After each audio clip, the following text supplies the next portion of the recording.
rancher went one day to fix a distant fence. The wind was cold and gusty. The clouds rolled gray and dense.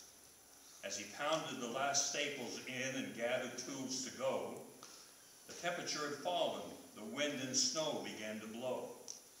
When he finally reached his pickup, he felt a heavy heart. From the sound of that ignition, he knew it wouldn't start. So Jake did what most of us would do had we been there. He humbly bowed his balding head and sent aloft a prayer.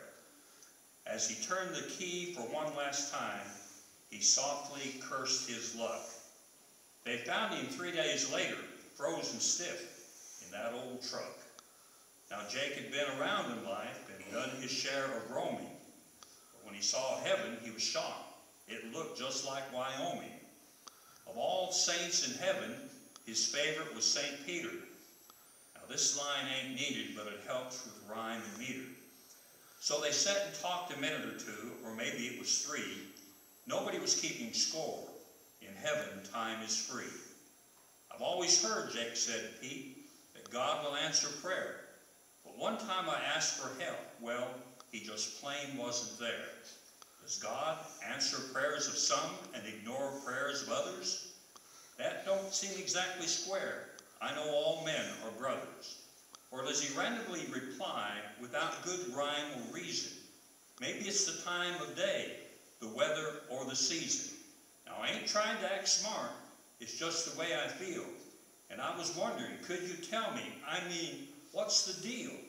Peter listened very patiently, and when Jake was done, there were smiles of recognition, and he said, so you're the one. That day your truck, it wouldn't start, and you sent your prayer of flying. You gave us all a real bad time with hundreds of us all trying. 1,000 angels rushed to check the status of your file.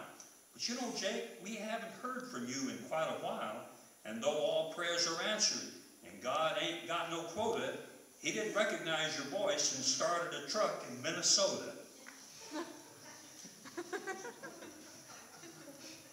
Humorous account of an individual that didn't pray very often, didn't have a good communication line with the Lord. And I wonder how often, as children of God, we pray. I remember one time when I was a student here at CRC many years ago. Went to my first class, and I just wondered how many of my fellow students had prayed that morning. And the teacher wasn't there yet, so I asked the different students in class, have you prayed this morning? And I was really amazed and really pleased that most of them said, yes, I've already said a prayer this morning. I wonder how many of you have actually talked to God already this morning. And do we believe that God hears our prayers? And do we believe that he answers those prayers? And you've probably heard through the years that God answers prayers in one of 3 ways. Sometimes he says yes. I think about Hannah's prayer. Hannah didn't have any children, and she really wanted a child very badly. And you read about it over there in 1 Samuel chapter 1. She prayed. She was at the tabernacle, and she prayed that God would give her a son. And she said, if you'll give me a son, then I'll dedicate him to your service all the days of his life. God heard the prayer. God answered. He said yes. Samuel was born, and he served God all the days of his life. But you know, sometimes God says no. And sometimes that's hard to take. Paul said he had a thorn in the flesh. We don't know exactly what that thorn was. Some physical weakness. Some people have thought that maybe he had a problem with his eyes. But he said, you know, I prayed to God about it. And on 3 different occasions, I asked him to take that thorn away. And you know what God said in answering that prayer? No. He said, my grace is sufficient for you. And he refused to answer in the affirmative, but he did answer the prayer. I remember when I was a student here, my brother was being sent to Vietnam, and my family had put in a telephone call to the dormitory, now known as Winters, and I wasn't there to receive the call, and they were supposed to call me later, and the call didn't get through. It was difficult to make telephone calls in those days, and I tried to call the house back in Idaho, and didn't make connection, and I remembered how distraught I was and how upset I was because I didn't get to talk to my brother before he went to Vietnam.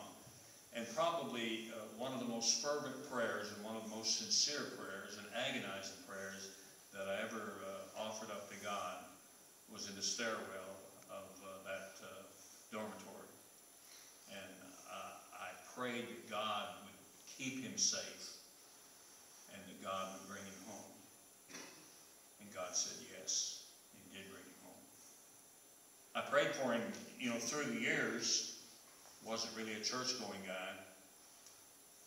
And he died 5 years ago. My other brother and I conducted his funeral, and my other brother was really upset. He said, you know, what really bothers me is I just don't know what his spiritual condition was. It was hard for him to deal with. I said, well, when I knew he was going to die, I begged God somehow in his mercy and his grace to make room for him. I'm going to leave it right there, and that's where you need to leave it. God does say yes, sometimes he says no. Sometimes he says later. Abraham begged for a son. He and Sarah had no children. He had other children with his concubines, but he and his legal wife Sarah had no child. And so he kept begging for a child, and God said, it's going to happen later. And you know the Bible story. And you know that Abraham was 100 years old and Sarah was 90 years old when God finally said, okay, it's time. Here's your son. It was a miracle, but God said later. I remember back in Idaho, there was a certain town where there was not a congregation of the Churches of Christ, and people there wanted to establish a congregation, and so they got busy, and they prayed, and they asked that everything would work out so that they could establish a church in that town. And it didn't happen.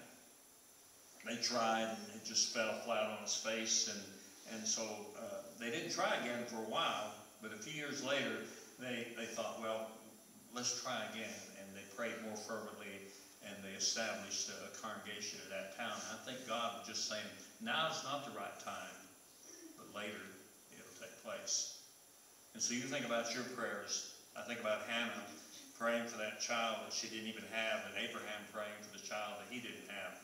And right now, you know, while you're single, not even married, most of you, I hope you're praying for the children that God will give you someday. I hope you're praying that you'll be the right kind of parent, that you'll bring them up in the right way. And if you do that and you work at it, God's going to say, yes, I really believe. And so God answers prayers in 3 different ways: yes, no, and later. We're going to talk about prayer this week. Mr. Warnick is going to speak tomorrow, and he's going to talk to you about one of his favorite prayers from Paul.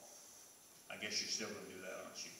And then on Wednesday, David Lawrence, who's one of the ministers at Center Hill, is going to talk about one of Jesus' prayers in John 17. And then I've asked Spencer, and I know Spencer Furby was here just a little while ago, but I'm going to ask him to come and talk about his prayer list, you know, because he has a prayer list. I'm on it. And every once in a while, he'll send me a text message, and I know he does that with some of the rest of you. And he'll say, I prayed for you today. And I want him to talk about how he does that prayer list, and he'll be here on Thursday. Any announcements?